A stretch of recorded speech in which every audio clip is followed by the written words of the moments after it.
de ficção quer dizer que é um livro, que é uma história que o autor criou. Porque tem aquelas coisas, tem gente que chama assim, a ficção literária é o Saramago, e a ficção não sei o que é o Dan Brown.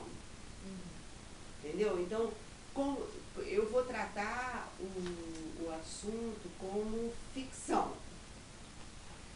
Literário, porque aí fica um critério que cada um julga o que acha que é cultura elevada e que é cultura popular. E eu, como editor, enfim, vou usar o critério de ficção, essa terminologia, tá? Como se dá essa concorrência editorial, assim, algo muito pacífico, né? E basicamente, assim, qual o trabalho de um revisor, né? O que um revisor faz numa editora? E os gêneros, quais são os gêneros mais lucrativos que você mais vende? O gênero, você quer dizer qual é o assunto, né? Tá, então. Não, enfim, você trabalha com agentes literários que trazem livros, apresentam títulos para você, e o agente tem um critério, quer dizer, se ele te apresenta para uma editora, ele avisa, olha, apresentei para você e para mais duas. Muitas vezes aí vira uma questão financeira, quem oferece mais pelo livro, leva o livro, né? Os contratos são feitos por obra, ou seja, em geral. Você não, se eu publico um determinado autor, não significa que o próximo livro dele necessariamente é nosso. Pode haver uma mudança aí se porventura uma outra editora oferecer um adiantamento, ou seja, os contratos são por livro, por obra. Há casos em que há um contrato que o editor faz com o autor de 3 ou 4 obras, mas é menos comum. Porque o próprio autor quer ficar livre para decidir isso ou aquilo, porque o caso importante é o próprio autor, né? A editora é só um veículo para ele chegar ao público, mas o autor é a matéria-prima do nosso trabalho. Então a concorrência se dá assim, às vezes tem uma editora que rouba o autor da outra, acontece, porque a gente vive num mundo capitalista. Na verdade isso acontece cada vez mais, porque a gente vive uma época em que há um consenso de que pelo dinheiro você pode fazer quase tudo, desde tirar roupa até sei lá o que, entendeu? Para os editores também. Antigamente era mais assim, digamos, um negócio de cavaleiros. Hoje em dia a coisa está mais pelo dinheiro mesmo. E é aceitável, digamos assim. A gente entende se um autor sair daqui para ir para ali, porque o editor ofereceu 3 vezes mais dinheiro, mas de qualquer forma é sempre um choque. E quais são os processos necessários para a formação de um livro? Os processos necessários é você receber um original, né? O original ele tem que estar quase pronto, porque é muito difícil você pegar um livro incipiente ou iniciante, você trabalhar com ele para ele virar algo melhor. Isso dá muito trabalho para o editor, isso o autor já tem que trazer uma coisa bem feita. Por bem feito eu não quero dizer que não tenha erro de ortografia, não é isso, é uma coisa pensada, elaborada, destilada. Os livros estrangeiros, muitas vezes a gente prefere porque eles já vêm prontos.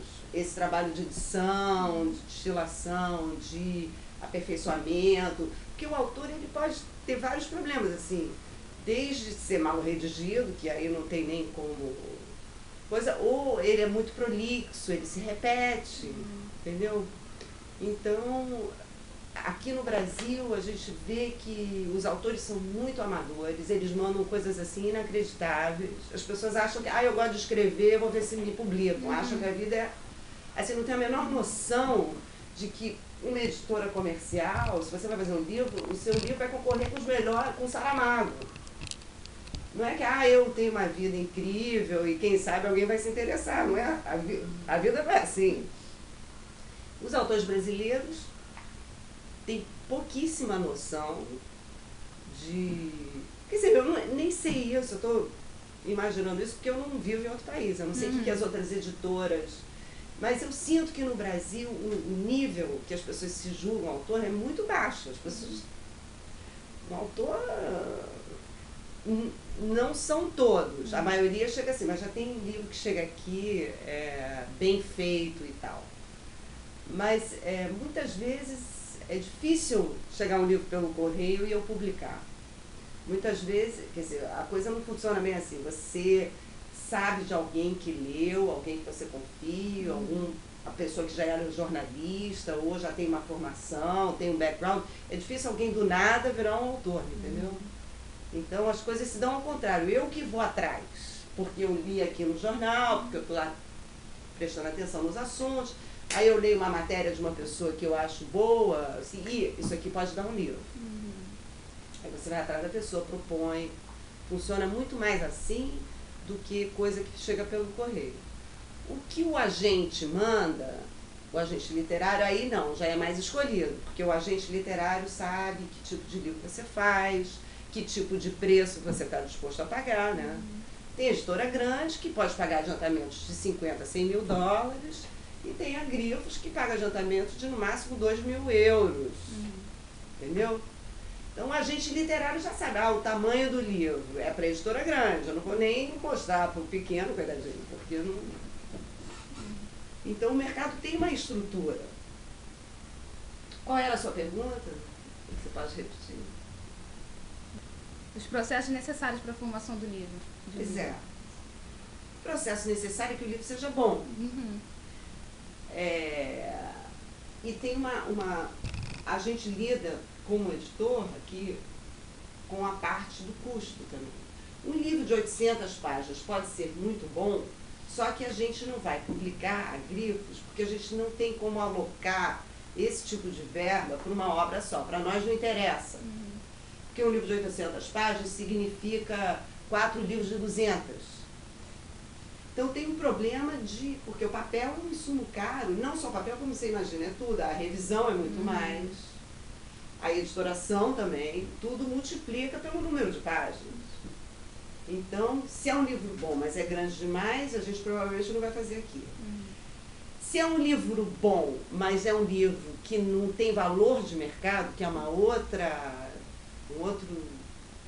derivativo que a gente usa, é uma questão também, porque às vezes o livro é bom, intrinsecamente, só que não tem valor de mercado. O que eu quero dizer com isso? Assim, se por exemplo, eu descubro nesses livros, nesses originais que a gente recebe aqui, um autor que eu ache bom para ser publicado, um autor iniciante e tal, ele tem um valor intrínseco o livro, só que ele tem zero valor de mercado. Por quê? Porque esse cara ninguém conhece, ninguém sabe de onde ele veio. Você alavancar um autor do nada é muito difícil. E provavelmente a Grifos não estaria disposta para fazer isso, porque isso exige, se você acha tão bom esse autor a ponto de lançá-lo sem ele ter nome nenhum, você tem que ter uma perspectiva de longo prazo, ou seja, o primeiro pode não dar certo, mas você tem que olhar o segundo, o terceiro, porque um autor de ficção não se faz com um livro. Quer dizer, às vezes acontece, mas não é tão... Você tem que... O cara tem uma obra, você confia no autor, não no livro. Entendeu? Então você tem que ter uma perspectiva de longo prazo. Mas acontece isso, o livro tem um valor intrínseco bom, mas o valor de mercado ruim.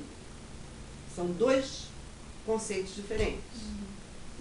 Vocês provavelmente levam em consideração só o valor intrínseco que vocês estão estudando, mas se você for para o mercado, você tem que levar em consideração o valor de mercado. Ou seja, as pessoas vão comprar ou não aquilo. Você tem como vender aquilo, né? Porque aquilo é um produto. Você quer vender o livro, que é assim que a gente sobrevive.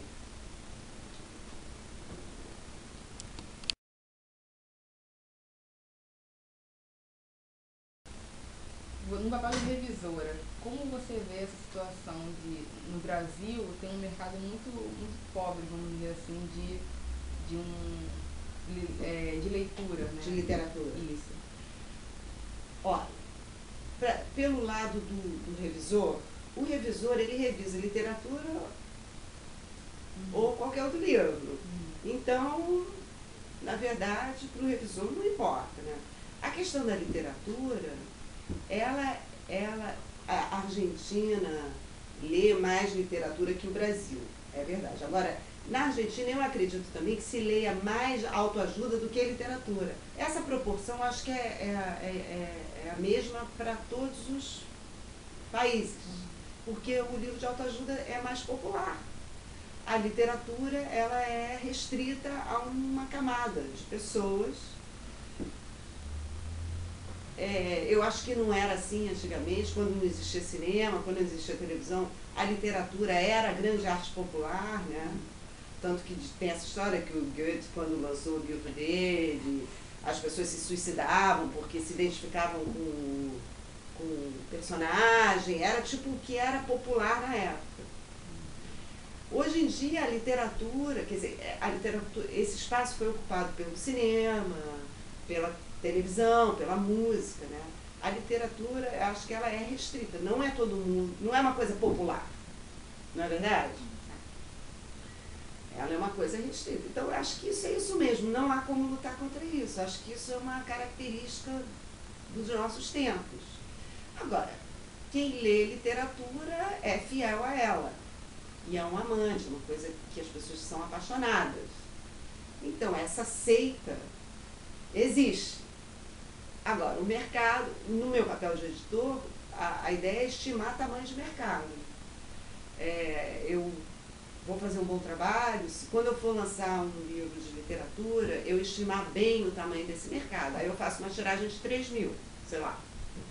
Se eu for fazer um livro de autoajuda, que tem outra característica e tal, aí meu trabalho é estimar esse outro público, é 15.000, que a gente aqui quer acertar o tamanho. Se é grande ou se é pequeno, é um problema menor, digamos assim. Porque a gente está disposto, a gente faz literatura aqui também. Porque a literatura, ela traz,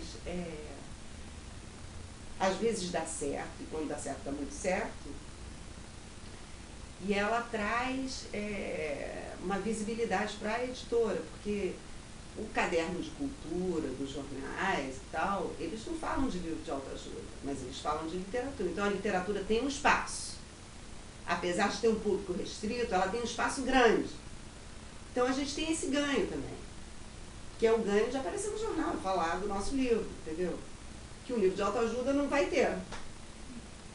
Então o espaço é pequeno, mas o valor é grande.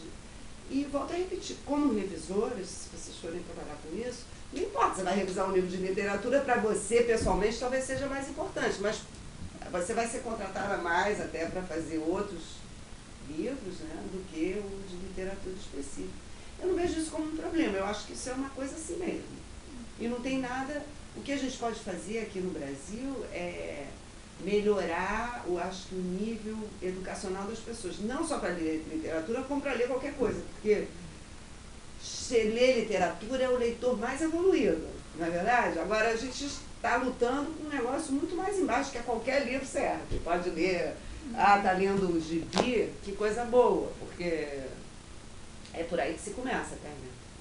A literatura é para gente sofisticada. Então,